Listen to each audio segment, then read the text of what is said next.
So we just established that, the animals in our lives, or the other living beings On this planet, on this all planet, of them. out of all the living beings on this planet, we are the only ones that use this stuff, that use actually any form of currency, that use. You see, all the other animals on this planet know what's valuable, their lives, but we don't know what's valuable. We think this stuff is valuable.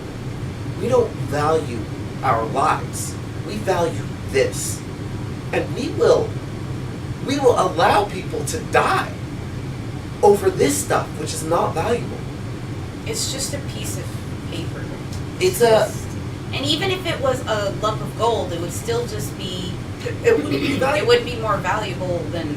It just wouldn't be. Than life. Than life, yeah. It wouldn't be more valuable than people. But this you can't even do anything with. Like, I mean, a lot of things that we take out of the planet we can actually use for things. This is just.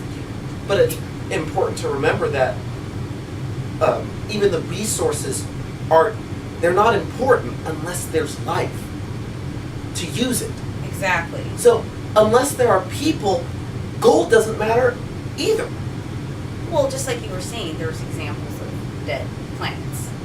There are In the examples universe. I mean, of dead we've planets. seen- We can look out into space and we can see that there are planets that do not visibly have life on them. But this planet is actually it's a living being and it's producing life. It's and the life producing on the life. planet can produce life.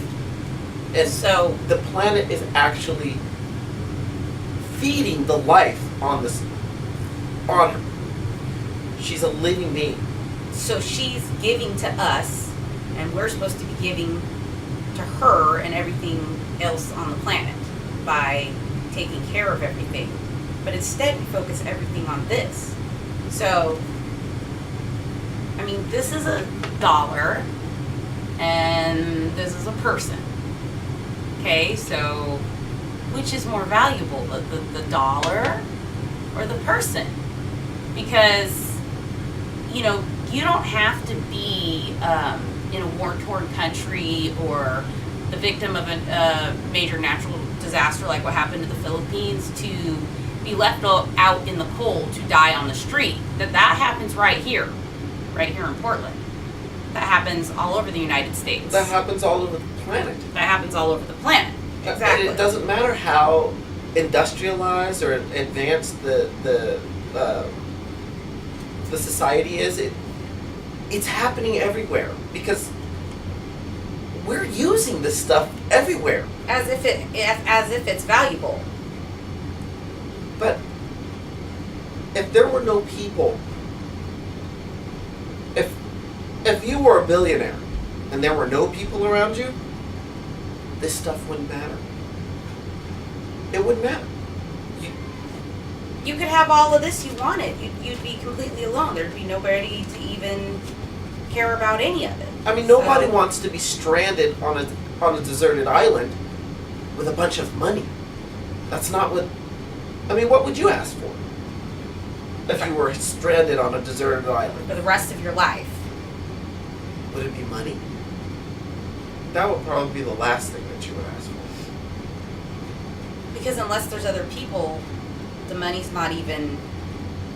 You can't even use the money unless there's other people, but there's no point in using the money if you have other people. So.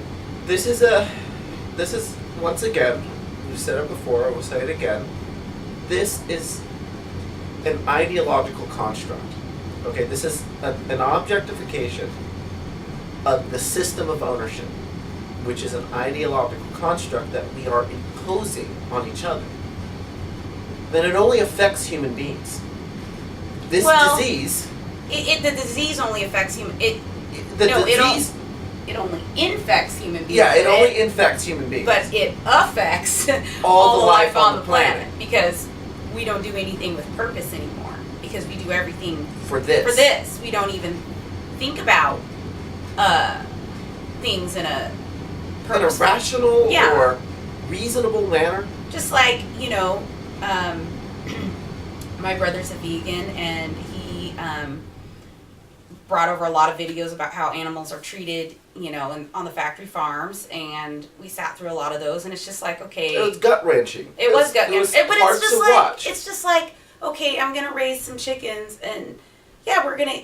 That's fine if you want to eat chicken, but you can't stick a chicken in a In a dark 2 by 2 foot cage, square cage. in a dark warehouse. Five or six of them. Stuff them in there. Well, into one cage, but I mean, all of them, millions of them, just stuffed in these dark houses, you know, pooping and scratching at themselves. Why and then would you? And then you board up the windows so that What'd you do? nobody can see in, because you don't want them to see how they're being treated, And because then, it's horrible. And then you have them live this horrible existence, and this is what produces our food. When you can treat a chicken nice, you can give them space to run and to live, and they'll produce eggs for you. And I mean, if you want to eat the chicken, that's fine, but you can't torture it. At least that's our position. I mean, while the life is here, you're not supposed to torture it. Why? So, however we want to work that out, but it's not okay to be torturing animals and torturing people. Why does factory farming exist? Simply because of money. People are trying to make money. That's it. That's the only reason. They're not trying to produce food. They're trying to produce a product that they can sell for money. But once again, this is not more important than life. It's not. This should not be more important than the lives of the chickens that are producing the food, or any animal that we're raising for food. They're still living beings. So, and we're abusing them for this stuff, just like we abuse each other for this stuff. There's so many examples. Just like we abuse the planet for this stuff. You know, we don't have to be living that way. You know, we could stop what we're doing. And we need to. And yeah, we need to stop what we're doing and actually have a national discussion about It's got to be a that global, stuff. And planetary yeah. discussion about why we're using. Money Why in the first why place. have Why we does money- replaced the value of life with anything? And why does the money direct everything that we do? And then in reality not exist. So It's just not real. which I realize people have a very difficult time wrapping their mind around. I mean, now that we're doing this movement, people get really upset when you tell them that money's not real, because it's like, What have they been living all their lives for? What have they been doing all their lives? And we've been doing it too. All the way up until this point, we've been running around chasing money. That's what our lives have been about. because that's what you're raised to do. I mean, we teach our children to value money and that they have to go get money. Why do we do this on this planet? It's very strange. I don't want to have to do that with And my we children. don't I don't have want to to have do to. that. No, we don't have to do that. But what we do need to do is we all need to start getting along and start moving forward with purpose. We need to do things intentionally and purposefully. And that's Not make decisions based on running out of something that's going to exist or getting more of something that doesn't exist. And this is the focus of a free access socioeconomic system.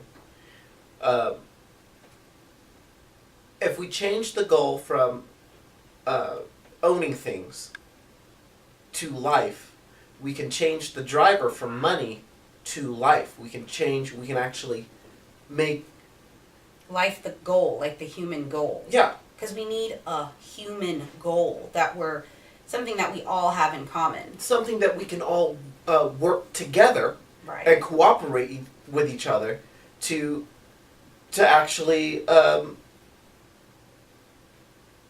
Achieve some results for everybody on the planet. Like, we can all feel that we belong here and that we're working for something together, which is that life. means something. That means something. That at the end of your life, you're gonna be glad that you helped the life here That you have at the end of your yes. life. I mean, that's all you should be doing anyway, is worrying about the life here. So And we don't need to get rid of the people. We're losing the value right now. I mean, left and right, everywhere.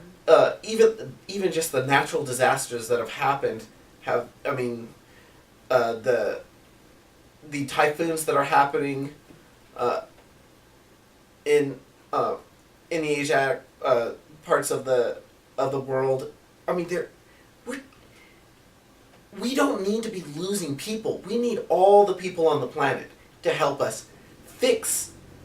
The way we've been running the planet, we've made such a horrible mess of this place that we literally need all hands on deck. We need all the people to help us And we need to put get the everybody. planet back together and, Yeah. and get it in a proper working order. We need people helping us to balance all the devastation that we've created over this stuff. That we've caused, actually. Those people in the Philippines, I mean, this is the most recent disaster, but those people in the Philippines didn't have to die. If we were focused on life and not focused on money, we would have been able to use the available resources, and there are tons of available There's resources. planes we could have just Helicopters. There are armies that have.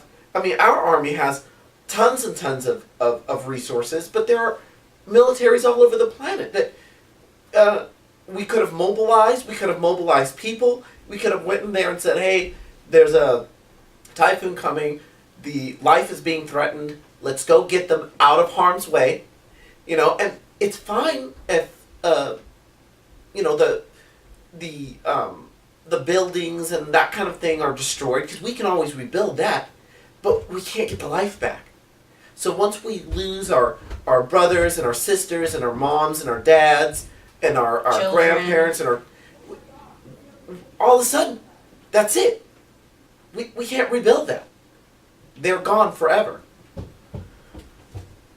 So that's it for today, or for now, and we'll get back to you a little bit later. All right. Thanks a lot for listening.